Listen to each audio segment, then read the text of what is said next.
Mom. Yes, John. Take a look at my drawing. Ooh, it's pretty. What a beautiful forest. But I didn't know how to draw the big rocks. Oh, you mean the mountains? Mm-hmm. Well, all you gotta do is draw a line like this, and then like this, and the more you do it, the more mountains you have. Oh, I bet those spiky mountains are some of sines and cosines. Excuse me, what? Jean-Baptiste Joseph Fourier, the man better known for his groundbreaking works in mathematics, including heat analysis and the invention of Fourier series. It's obvious what heat analysis is about, but you might be wondering, what are Fourier series? I'll briefly explain before we go back to the story. You see this wavy fellow? His name is the sine function, and you see this other wavy fellow? Her name is the cosine function. These two can come in different forms with different peaks and frequencies, but all of them are periodic, meaning that the shape keeps repeating. Now take a look at this other fella. Its name is the square wave function. Do you think we'll be able to make this square wave with the sum of different sine or cosine functions? Let's try doing so. If I take this cosine function and sum it with this other cosine function, and then with this other cosine function, we can see that it's vaguely starting to look like the square wave. And if I add a couple other cosine functions, you can see that the more I do it, the more familiar it becomes to the square wave. And that's what Fourier's whole idea was, to construct waves or functions with only sine or cosine functions, or maybe both of them. The series of sines or cosines needed to construct that function are called the Fourier series. Now let's go back to John's life. John was born in 1768 in Auxerre, France. He came from a lower class family as his father was a tailor. When Jean was just 9 years old, his mom died, and a year later, so did his dad. Afterwards, he was taken by church members or a local patron, and he attended a monastery run school as well as a military school. Man, I'm telling you, this kid is exceptional. He got A plus in literature, A in Latin, also A plus in math. I even saw him read Peugeot's course in mathematics, even though he's just 14. I've never even touched that book. Alright, just bring him in so I can give him some recognition or something. Okay, here he is, our dear John. John, you've been having astonishing results in your test. Seriously, good job. Your hat, sir. My hat? What about it? I bet there are some of sines and cosines. Excuse me, what?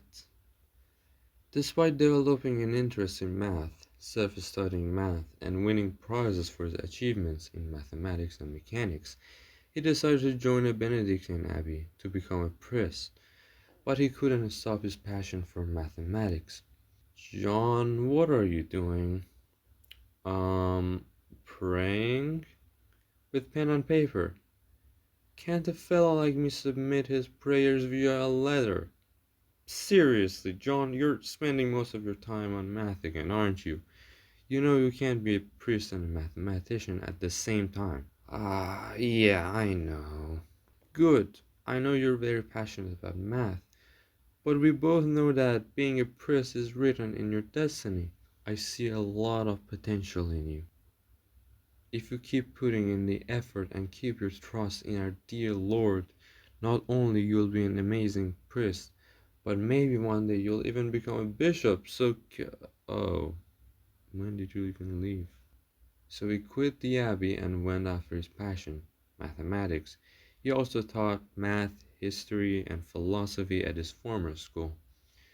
Meanwhile, a historical event was happening in France. Oh yes, a lot of illusion, a lot of heads and spears, and a lot of others in guillotine baskets. John was like, heck yeah, I'll join the revolutionary movement and support it. I mean, otherwise I'll be beheaded. So he joined the revolutionary movements. However, he wasn't a fan of the fact that Robespierre, the head of the government at the time, kept sending people to the guillotine. So he protested against him, among others. Well, great. I'll be guillotined in a few days, and the carrots are, I guess, cooked. There's nothing I can do now. Actually, hold on. Okay, so John, we have already executed Robespierre, so now you're free. Have fun living the rest of your life with freedom. Yeah, I knew it would work. Now I have my freedom back. Just to succeed it. Why are you telling me that? I'm a man. Wait, no, not like that. And just like that, Fourier was freed and the terror era was over. Finally, John could have some peace. Bonjour, dear Jean Fourier. It is I, Napoleon Bonaparte. Why are you looking at me like that, John? Oh, nothing. You seemed a bit taller in the paintings. Okay, but I'm not that short. Sure, just get to the point already. Well, you see, I'm gonna pay Egypt a visit and maybe conquer the whole Cairo for educational purposes. Do you want to come as well? Um, I don't know. I heard it's very hot in there and it's full of scorpions. But have you seen the pyramids? I bet they can be. Oh, they can be written as sums of sines and cosines. What? No, I meant to say that they can be rated. Sheesh, scientists nowadays, they don't have any common sense. So John went on an Egypt expedition with Napoleon and many other scientists, but did he survive the heat and return to his homeland? Find out in the next episode of this video, and see you later.